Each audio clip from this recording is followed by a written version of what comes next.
Dominus vobiscum.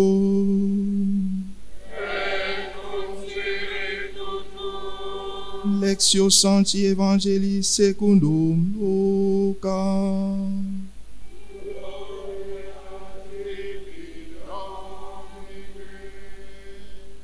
En ce temps-là, de grandes foules faisaient route avec Jésus. Il se retourna et leur dit: si quelqu'un vient à moi sans me préférer à son père, à sa mère, à sa femme, ses enfants, ses frères et sœurs, et même à sa propre vie, il ne peut pas être mon disciple. Celui qui ne porte pas sa croix pour marcher à ma suite ne peut pas être mon disciple. Quel est celui d'entre vous qui, voulant bâtir une tour, ne commence par s'asseoir pour calculer la dépense et voir s'il a de quoi aller jusqu'au bout? Car si jamais il pose les fondations et n'est pas capable d'achever, tous ceux qui le verront vont se moquer de lui. Voilà un homme qui a commencé à bâtir, il n'a pas été capable d'achever. Et quel est le roi qui, partant en guerre contre un autre, ne commence par s'asseoir pour voir s'il ne peut, avec 10 000 hommes, affronter l'autre qui marche contre lui avec 20 000? S'il ne peut pas, il envoie, pendant que l'autre est encore en chemin, une délégation pour demander les conditions de paix. Ainsi donc, celui d'entre vous qui ne renonce pas à tout ce qui lui appartient ne peut pas être mon disciple.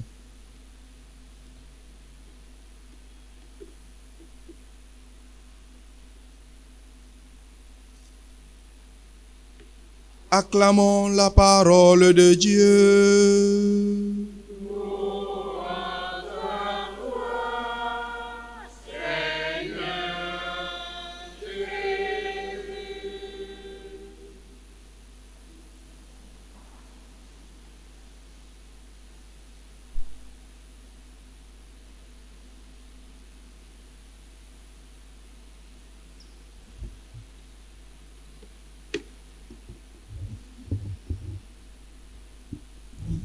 L'amour de Dieu est si merveilleux, l'amour de Dieu est si merveilleux, l'amour de Dieu est si merveilleux.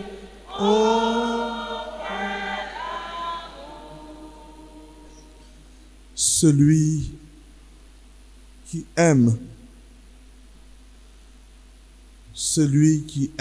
les autres a pleinement accompli la loi.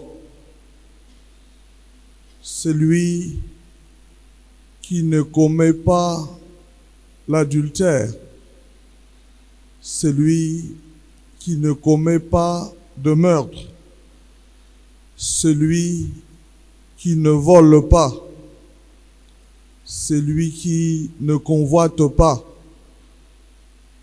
celui qui ne fait rien de mauvais à l'autre, celui qui ne fait rien de mal à l'autre a parfaitement accompli la loi. Cela, nous le savons, sœurs et frères. Mais d'où vient-il que, le sachant, nous continuons à faire du mal aux autres? Un chrétien ne fait pas du mal à quelqu'un. Et si un chrétien venait à être auteur du mal, il devenait par le fait même un chrétien crétin. Un chrétien crétin.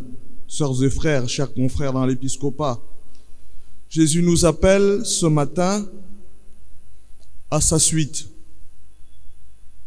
Et Jésus continue d'être celui qui est suivi par de grandes foules qui l'accompagnent. Mais ni lui, ni nous ne sommes dupes. Ces foules sont diversement motivés.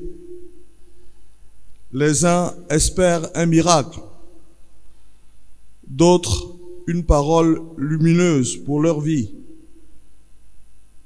Un peu comme nous ce matin ici à la cathédrale,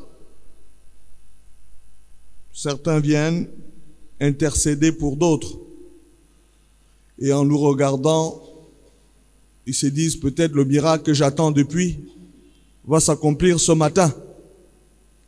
Un boulot, un ami fidèle, un peu plus de joie à vivre ensemble avec des personnes que nous avons choisies pour notre vie. Nous sommes ce matin dans cette cathédrale une foule nombreuse. Et au cœur de cette foule, comme on peut le voir dans vos visages, toutes sortes d'attentes, de désirs, de dispositions intérieures. Et c'est en regardant cette foule que Jésus va formuler un critère absolu pour venir à sa suite. Ce n'est pas tout à fait pareil de faire route avec Jésus ou de marcher à sa suite.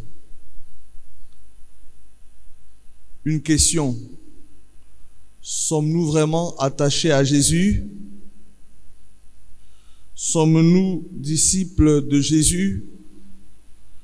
Aujourd'hui, Jésus confie à ses disciples une chose essentielle,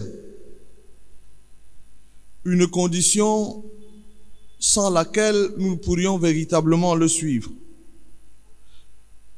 Pour être ses disciples, ne rien préférer à l'amour pour lui. Pour être son disciple, accepter de porter sa croix. Et pour parler comme Paul, pour être son disciple, aimer. Jésus est vrai et ne veut nous tromper. Il a montré par sa mort sur la croix. Mais bien de fois, nous voulons être avec Jésus, nous réjouissant de sa table, mais fuyant avec toutes nos forces la croix de Jésus. Nous sommes ses disciples du dimanche de Rameaux, en oubliant parfaitement ce que nous savons, que le dimanche de Rameaux est là, annonçant la résurrection du Christ, mais cette résurrection est bien passée par la mort sur la croix. Je voudrais vous redonner 3 mots. 3. La joie, d'abord la foi, pour aimer Dieu par-dessus tout comme il nous est demandé dans la première lecture. Mais cette foi appelle la croix. La croix du choix de Dieu et de Dieu seul. Et au bout de la croix, il y a la joie. Pour suivre Jésus, c'est à la fois un don reçu et un choix au quotidien de cheminer avec lui. Voyez-vous, mes sœurs, mes frères, le Christ demande à ceux qui le suivent, ce que le Christ demande à ceux qui le suivent, n'est pas un christianisme de juste milieu. Il nous pousse à un christianisme de combat,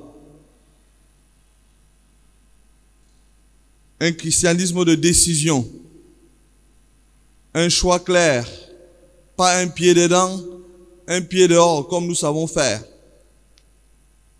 mais un choix clair de Jésus pour vivre de lui, tout vivre par lui pour préférer le Christ pour préférer le Christ à notre père, à notre père, à notre mère, à notre femme pour ceux qui sont mariés, à nos enfants, à nos frères et sœurs, et même à notre propre vie. Que faisons-nous quand advient le malheur? Quand advient le malheur, le Christ est-il avec nous? Le Christ est-il notre berger? N'avons-nous pas la tentation, dès que le malheur survient, de chercher d'autres bergers puissants, pour le mettre aux côtés de la croix du Christ, pour nous assurer? La parole du Seigneur nous délivre, car elle nous fait mesurer ce qui est absolu, sans discussion, sans concurrence, et nous fait choisir le Christ. Elle nous aide à comprendre que pour vivre vraiment dans le Christ, il faut que nous vivions du Christ et que tous les éléments constitutifs de notre vie prennent leur source en lui. Sœurs et frères bien-aimés, la page de l'évangile de ce matin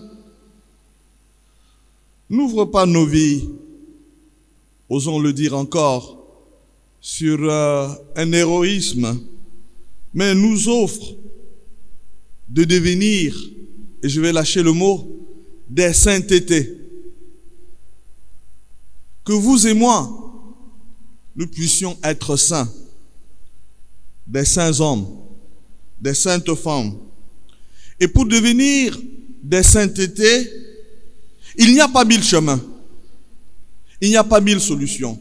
Il y a celui de l'amour. L'amour de Dieu et l'amour de Dieu et l'amour du prochain. Le reste là, c'est du surplus, c'est durable. Il s'agit pour nous de nous tourner simplement vers le prochain en prenant Jésus pour modèle. On a l'habitude de dire dans notre pays, et je veux parler comme nous parlons souvent, erreur fo mbutuku na dame fondo. Je vois que ceux qui se dormaient un peu sont réveillés, tant mieux. Erreur fondo mbutuku. La seule erreur à ne pas commettre, c'est de se dire chrétien en fuyant au quotidien le chemin de l'amour. Et comme nous le chantons, you must calculer, calculer, calculer. Il n'y a pas de calcul à faire. Il y a à vivre de l'amour de Dieu. N'ayez pas peur, sœurs et frères. Allons toujours plus loin. Jésus nous attend et marche avec nous. Il nous soutient. Ce chemin d'accomplissement est maintenant là, devant nos yeux, dans chaque Eucharistie, et nous donne de repartir, d'aller toujours plus loin, de préférer Jésus à nos intérêts et d'aimer, car l'amour de Dieu ne passera jamais. Amen.